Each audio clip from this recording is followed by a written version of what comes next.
G'day guys, going to be doing a little bit of a guitar review / rundown today. Whilst I'm not feeling particularly inspired to do any guitar covers at the moment, I figured it'd be, I don't know, kind of a good opportunity to, go over my guitars, my main guitars that I own, and just have a bit of a yarn about them, a bit of a, shoot the shit about them pretty much. So, and I figured if I'm going to start somewhere, I might as well start with what I consider to be my main guitar, the guitar that I've owned the longest. And that is my Jackson WR1, or USA Select Warrior if you want to call it that for some fucking reason. Obviously, when it comes to Jackson's different series of guitars, essentially your USA Select series was the top of the line that you would call it, and above that then you went into your custom shop stuff. And then I think you got master built, but I'm not really certain on how that end of the world lives because I ain't ever gonna fucking be up there. And the reason that I bought it was, I'd had a Jackson RR3. I still have that to this day, and that was the first Jackson that I ever bought. And at that point, I bought that in 2008, and just fell in love with Jacksons. You know what I mean? The neck profile just fits absolutely fucking stellar in my hands. I love it. I love the way it feels. I love the quality of what I was getting out of them too, which obviously today might surprise some people, but that's a whole other discussion we'll get into in a little bit. So it was kind of like I was working hard, and in 2013, which is when I bought this, I decided to pull the trigger. And so I think I ordered it in March, and it took till September to actually get down to Australia. These were not the most popular Jackson models at the time. This Dave Davidson was using them, but he didn't have his signatures out at that particular point or anything. You really had, I think, probably the least amount of models in general for the Warrior. You're the soloist, you've got 15 different versions of that, throughout all the series, the JS, the Pro series, and the X series when that was around, etc., etc., etc. So I think the Warrior probably had the least. Maybe the Kelly might have been equal, but they just weren't the most popular of all the Jackson models out there.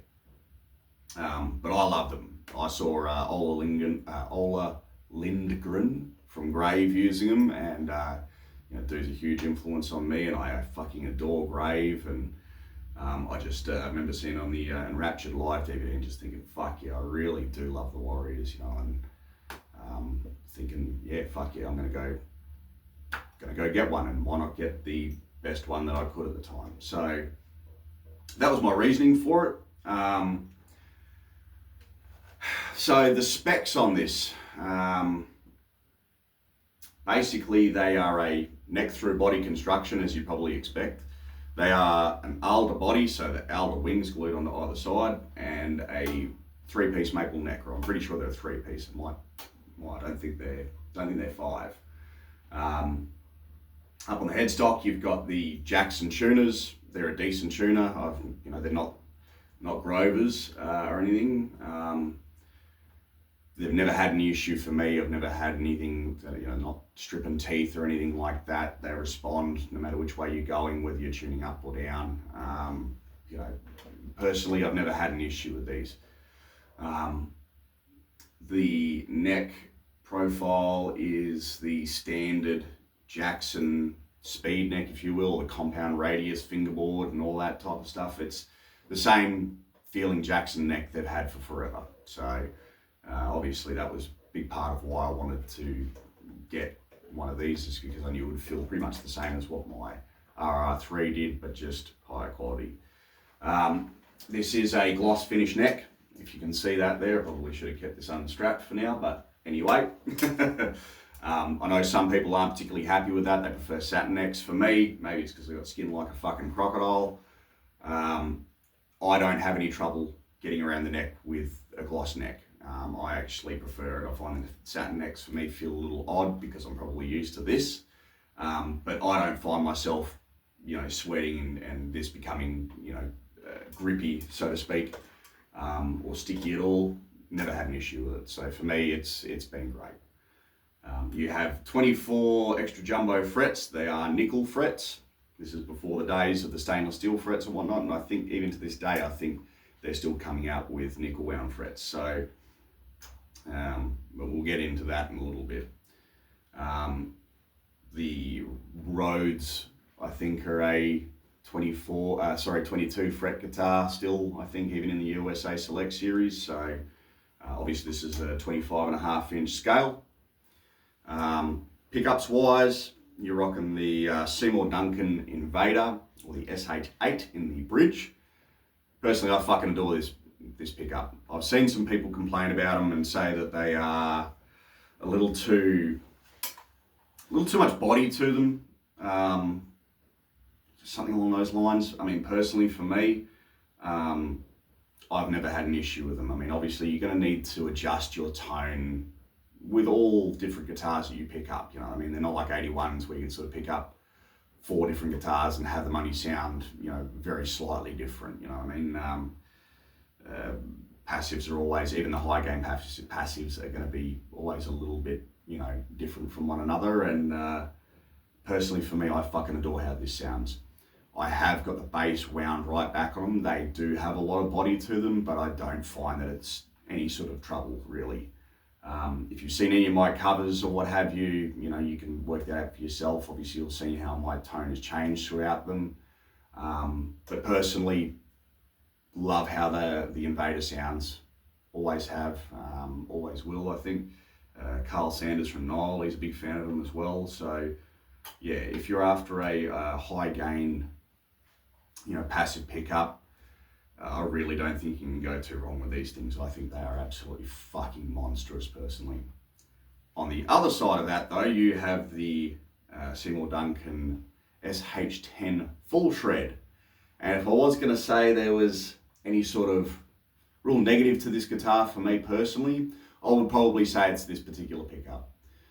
For me, it does have just a little bit too much bass to it. I have sort of adjusted that and brought the pickup further out towards the strings to try and get rid of it. Of course, all neck pickups are going to have that natural bassy tone. That's sort of what they're there for. But this is a little bit over that. Compared to the jazz that I have in the neck of my WR1, I much prefer that sound. So I guess you could also look at it and say, I've had this guitar for 13 years now. I've had it since 2013.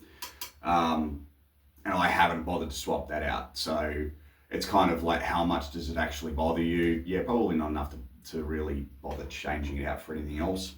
I do find that if you just flick it into the middle position and open up both pickups, it's a really, really fantastic sound. I'm really happy with how that is when I'm doing leads and whatnot like that. So, you know, the only real negative to that is that sometimes if you're playing like live or with a band, or when I'm doing my covers, you know, if you see me headbanging and carrying on like a fuckhead on there, sometimes it can just be a little bit hard to just find that middle position, you know what I mean, compared to just slapping it straight into the neck, you know what I mean, like we all do. So that's why a lot of the time I don't even really necessarily worry about it, and I'm still happy with how the lead tone comes out on those as well too. So even just with leaving on the bridge pickup on the Invader. So, you know, I'm really happy with how the guitar sounds, and like I said, whatever bothers me that much about the full shred, it's not enough for me to feel like I really absolutely had to change that straight away kind of thing.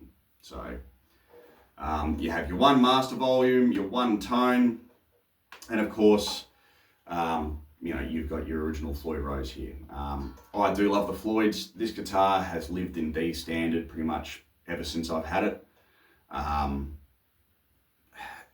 And that's, for me, that's how I work with Floyds. I tend to choose the tuning for the guitar and it stays in that, get it set up for that, happy days.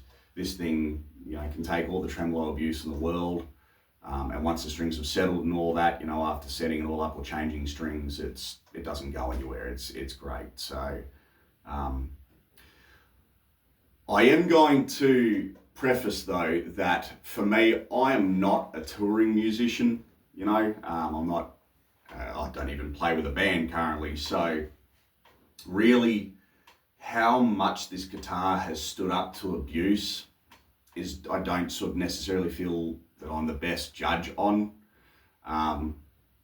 because like I said, other than what you see in my guitar covers of me headbanging and carrying on like a fuckhead, that's probably the hardest thing that this thing deals with. It does get sweated on. It gets sweated on and fucking, thrown around a little bit, but it's nothing outlandish. So for me, I'm also pretty stringent about cleaning up. Though obviously, it's definitely got some fingerprints and whatnot going on at the moment. If I've been getting hot and sweaty with it, I always rub the neck down, rub the strings, rub the neck, clean it all up as best I can before putting it back in its case. Also for me, I do have my guitars live in their cases. Prefer that to have them, up on stands or anything on the wall or anything like that. The only negative being you just don't get to see them and be like, oh, there's all my guitars on my fucking wall. So I think really, it's a pretty straightforward guitar. You know what I mean? There's nothing terribly flashy about it, other than just the build quality of it being, a USA Select Series. I understand that there's been some, a lot of negative things said about Jackson's quality control over the last 10 years, maybe a little bit more, give or take. But for me, this thing is just spot on. There's nothing about it that's, there's no blemishes, no issues. Whether this is before they've started to have issues or not, or because it's just USA guitar, I really couldn't tell you, mate. I've never touched any of the custom shop stuff before in my life. I've never had the chance to look at any of those, so I can't comment on any of that. But for me, I was really, from the day I picked it up to today, really happy with the build quality of this thing, and it's never let me down in any way, shape or form. So for me, I'm happy with that. One of the other things that does get asked a lot, obviously, is neck dive. For me, there's none. As you can see, I use the Dunlop clip lock straps. No issue here whatsoever. It does, if you move your shirt around and whatnot, it does want to move. But for me, sitting there, I'm not fighting this whatsoever.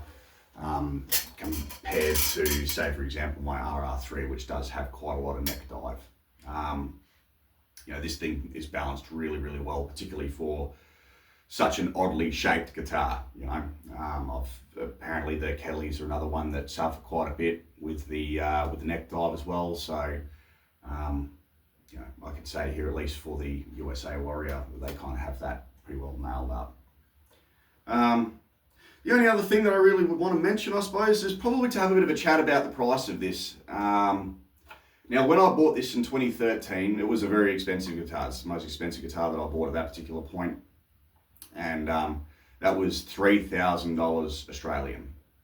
The people that I bought it through, which was Cosmic Music here in Perth, did give it to me for the RRP at the time. They were good guys there. They really did me a solid on that. And I think a lot of that had to do with the fact that this was going to be a long wait, and they knew that it was going to be a long wait to get down into Australia. They had quite a number of other USA models in Australia are available at the time, but they were all soloists, Rhodes, I think a couple of Kellys, Dinkies, what have you. Because the Warrior wasn't all that popular, they didn't keep them down here. So, like I said, March was when it was ordered, and September is when it turned up. And for $3,000, like I said, that's still a lot of money for a fucking guitar.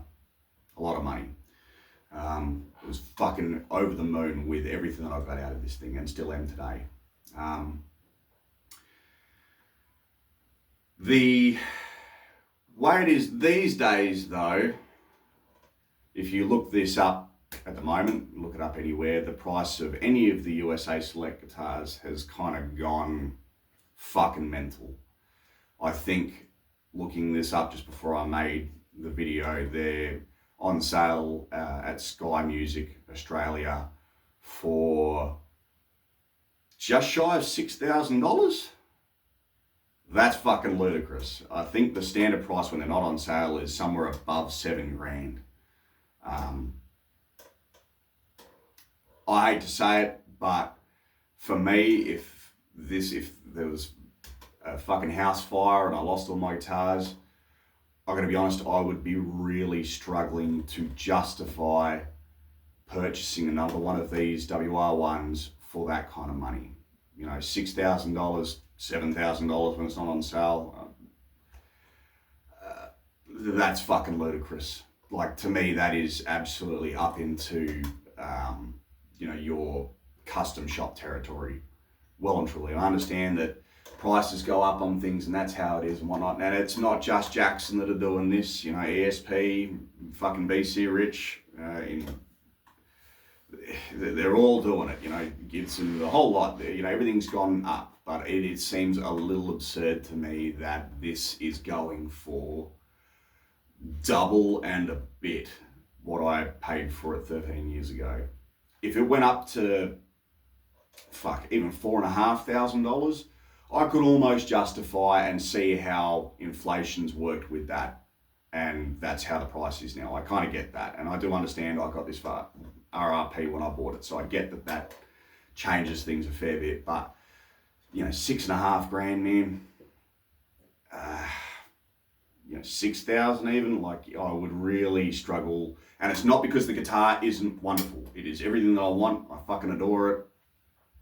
I would have a hard time arguing myself as to whether I would replace it or not at that point if for some reason it got stolen or burnt up or what have you.